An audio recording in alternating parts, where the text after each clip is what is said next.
Dynamics are just as important as the rhythms we're playing, and using them should be developed before really anything else. There are 3 areas of dynamics we're going to cover today. Balance, which is just playing at an appropriate volume for your situation or your room. Dynamic contrast, which is using dynamics in your playing for nuance and creativity. And then dynamic independence, which uses dynamics around your body and the drum set to balance your own playing. So with balance, we have generally playing loud or soft and everything in between. Playing soft requires more control and takes some work to get good at. This is why we often see drummers grab different kinds of sticks like hot rods or roots to play softer. And that's fine, but often those sticks create a different texture and should be used for that instead of just making a softer volume. When playing a softer volume, all the mechanics of the stick movement is the same. The difference is in touch and velocity. In our strokes video, we talked a bit about velocity. If you remember, the velocity of the stick determines the volume of the note, which is why we often play lower for quieter notes. For the stick to work with us, we have to use relaxed velocity, which is moving the stick down at a good speed, being relaxed enough to let it guide its way back up in the natural pathway. This is why changing the height of our stick, in most cases, is the best way to change the volume. Playing at a lower height leaves a lot of the movement up to us, so we want to work extensively on our wrist and finger mechanics playing at a lower height or taps, so that we have control when we're playing at lower volumes. We want to get used to how it feels to play at each volume so that we can do it without having to think about it. We can do this at each level of volume as well as crescendoing and decrescendoing along the gradient of dynamics. You want to do this for a good bit in longer and shorter intervals, like 8 beats, 4 beats, 2 beats, etc. First I'll do 8 beats.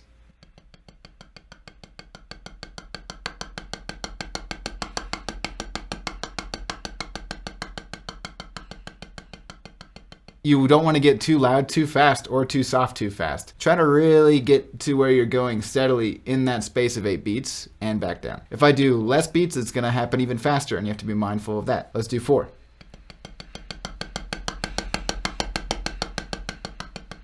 Two beats is a lot faster, obviously. Let's try 2.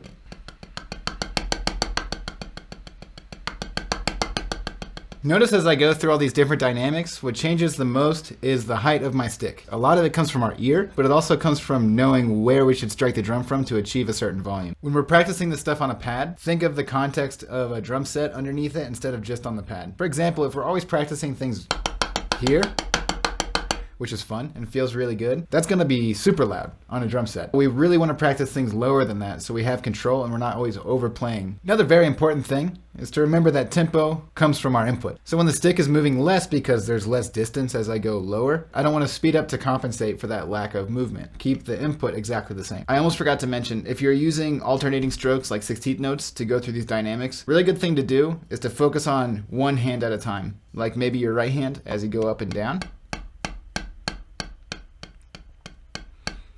And then maybe bring in your left hand and try to match it. Don't hit your sticks together though. So when you're going through 16th notes, you can just kind of focus on what one hand is doing. Anyway, let's go to the drum set. First, we need to know how every part of the drum set reacts to the same input. If I'm playing the same velocity or same height around the kit, what is going to be louder, what's going to be softer? We also want to know how different playing zones on these surfaces react to volume as well. If I hit the middle of the snare drum, I get this sound. If I hit the outside of the snare drum, I get this sound. Outside, a little bit softer than the inside. However, they make a different sound, and so we don't always want to do that just to change volume. Same with any drum or cymbal. If I hit them in different places, I'll get different sounds. Same goes with rim shots. If I'm hitting a rim shot just to play louder notes, that's not necessarily the best thing, because a rim shot sounds different than not a rim shot. Rim shots can be louder, but they can also be softer. Depends on how hard you hit them.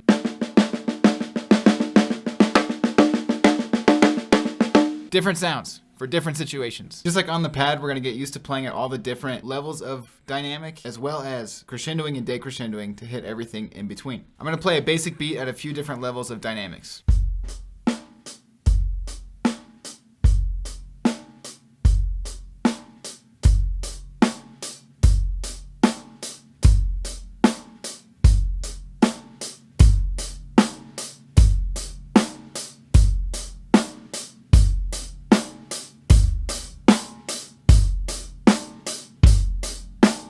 You'll notice just like on the pad, the biggest difference is how high my sticks are. With my foot, it's obviously a little bit different. It's not necessarily about the distance that the beater's traveling as much as it is the touch and the velocity, the speed that I'm actually moving the beater, and the touch, how hard I'm hitting the drum. Let's try to do the same thing we did on the pad with crescendoing and decrescendoing. I'll start with 8 beats first.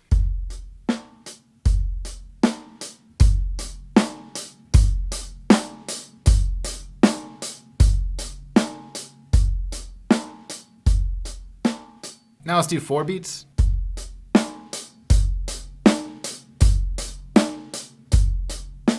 Now let's do 2 beats.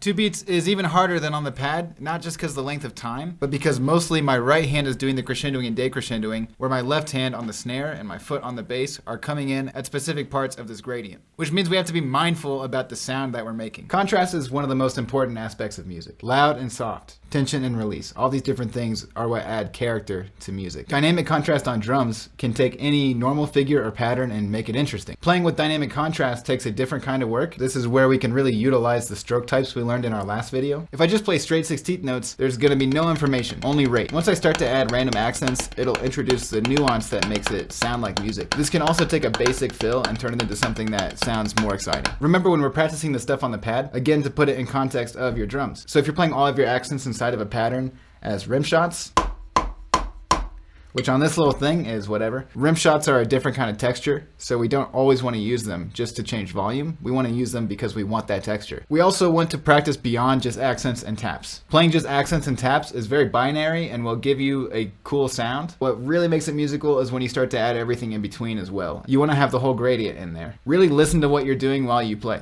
With contrast on the kit, everything's the same. We still need to use stroke types to control our movement. We really have to think about how these stroke types are prepping us for our next note as we move around the drum. When I'm moving around the drums with these different stroke types, doing loud to soft or soft to loud from drum to drum brings its own challenges. For example, if I go soft on the snare to loud on the tom, I'm using an upstroke to do that. So I'm already playing a low note and bringing my hand up with an upstroke, which will get me ready to play that tom really easily. If I'm playing a loud note then a soft note, now that I'm using a downstroke to prep from my loud note to my soft note. Instead of flowing from drum to drum really naturally from soft to loud, now I have to think about how I'm placing my note to play a soft note, moving my arm a little bit differently. Think about how your arm is going to move you from drum to drum to set you up for success, and try not to just rainbow every note, playing very loudly. Let's try just playing a basic fill, going around the drums, first with no dynamic contrast. That's fine. But let's make it more interesting. First, we'll start with just changing the volume from drum to drum. We can do a very similar thing with crescendoing or decrescendoing. Now let's do something with accents and taps. I'm just gonna put an accent on the first note and the last note of these 4/16 notes of each drum. Right, left, left. Other things we'll talk about that have to do with dynamic contrast are going to be covered a little bit more in the independence part because they're going to be at the same time as other things. But this will include like ghost notes on the snare, playing soft to loud. And same with adding accents and taps, different figures on our hi-hat or other cymbals to make a groove more interesting. The next level of dynamic understanding is balancing your own playing. Let's start with playing the same basic beat and the same dynamic exercises from earlier, but now isolating each part of my body.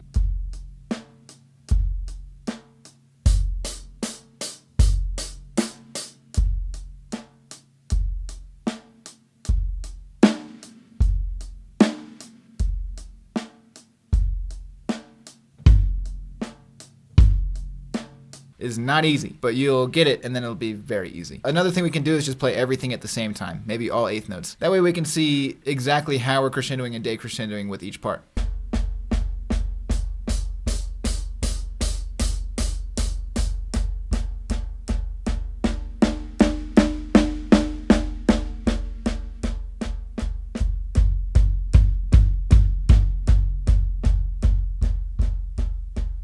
Doing these things are good exercises and they're going to give you the mechanics you need to be able to do what you want. But at the end of the day, it's about using our ears and seeing what's too loud, what shouldn't be so loud, what shouldn't be so soft, and then making decisions from there. This mic is just slowly falling.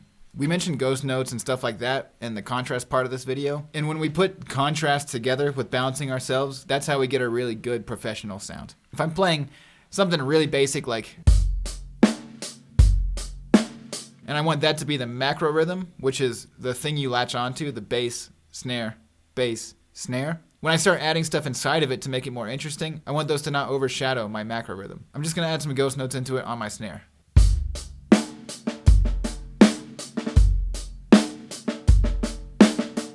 I want my ghost notes to be very low, so they're there, and you can hear them, you can feel them. They're not making everything too muddy. Maybe I play 16 notes on my right hand, and I just add accents and taps. Here it is first without any accents.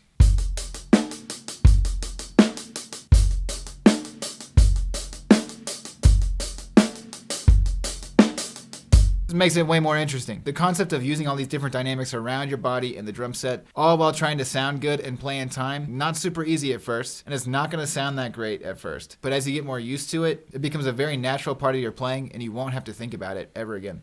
Well, if you enjoyed what you see, it'd be cool if you liked and subscribed and left a comment and all that stuff. There's links in the description that go to my website where you can sign up for lessons with me if you want. You can get some cool Relaxed Velocity merch. Thanks for watching. I'll see you next time.